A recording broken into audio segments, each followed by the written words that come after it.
Real estate agent Ahmad डावमान एक खूबसूरत नई दुनिया में दाखिल हो रहे हैं। उनके और उनके ग्राहकों के लिए तो कम से कम ऐसा ही है। तुर्की और साइप्रस के तटीय नगर इस्केले में ये शानदार नए अपार्टमेंट हैं।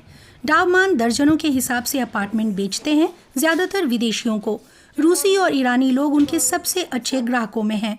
डावमान और उनकी रूसी सहकर्मी इरिना केडिनेट्स छोटे और फर्निश्ड अपार्टमेंटों की मार्केटिंग में व्यस्त हैं।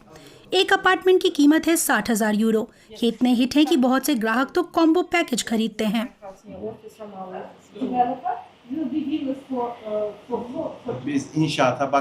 निर्माण शुरू होने से पहले हम अपार्टमेंट को सस्ती कीमत में बेचते हैं। लोग एक बार में 3 खरीद लेते हैं। एक बार काम पूरा हो जाए तो ग्राहक जमीन की रजिस्ट्री कराते हैं, अपनी फीस भरते हैं और बाद में अपार्टमेंट को फिर से बेच देते हैं या किराए पर छोड़ देते हैं। इसी ढंग से तुर्की के कब्जे वाला उत्तरी साइप्रस झटपट पैसा कमाने की इच्छा रखने वाले लोगों को रिझाता है।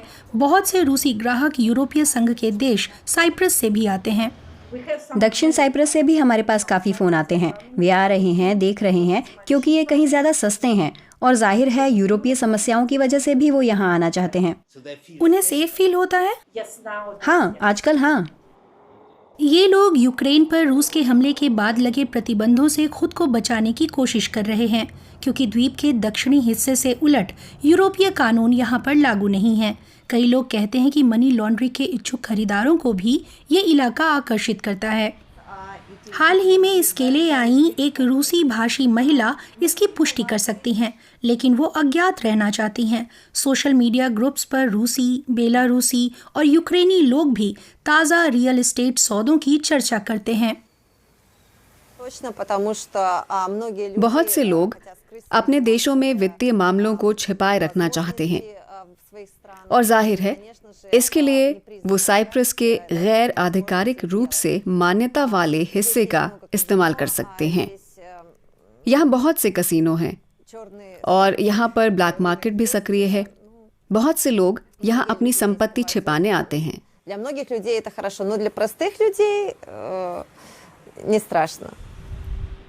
तुर्की दुनिया का अकेला देश है जिसने कथित Turkish Republic of Northern Cyprus को मान्यता दी है।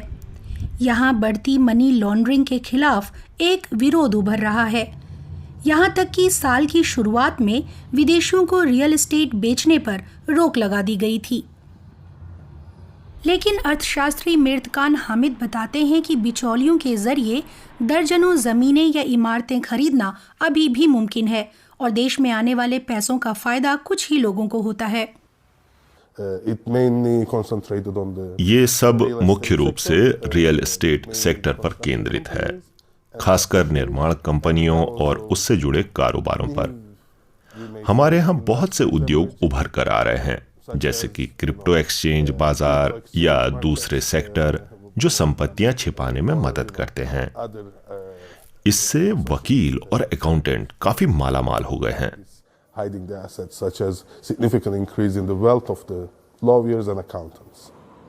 इस्केले के पुराने नगर केंद्र में भी बहुत से लोग इतनी नई इमारतों के निर्माण से बहुत खुश नहीं हैं। कीमतें आसमान छू रही हैं।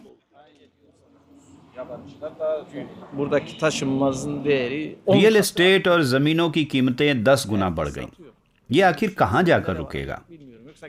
ये सब हम स्थानीय लोगों के बस का नहीं और ये निर्माण प्रोजेक्ट हम जैसे लोगों के लिए नहीं है। हमसे तो पूछा भी नहीं जाता कि क्या हम उन इमारतों में रहना चाहेंगे। अहमद डावमान की रियल एस्टेट एजेंसी तुर्की साइप्रसी व्यक्ति को अपने अपार्टमेंट बेचना तो चाहेगी, लेकिन इस बिजनेस में पैसा बोलता है, भले ही वो कहीं से आए। अगर वे बैंक के जरिए या नकद भुगतान करते हैं तो उनसे कोई ये पूछने वाला नहीं है कि ये पैसा कहां से आया।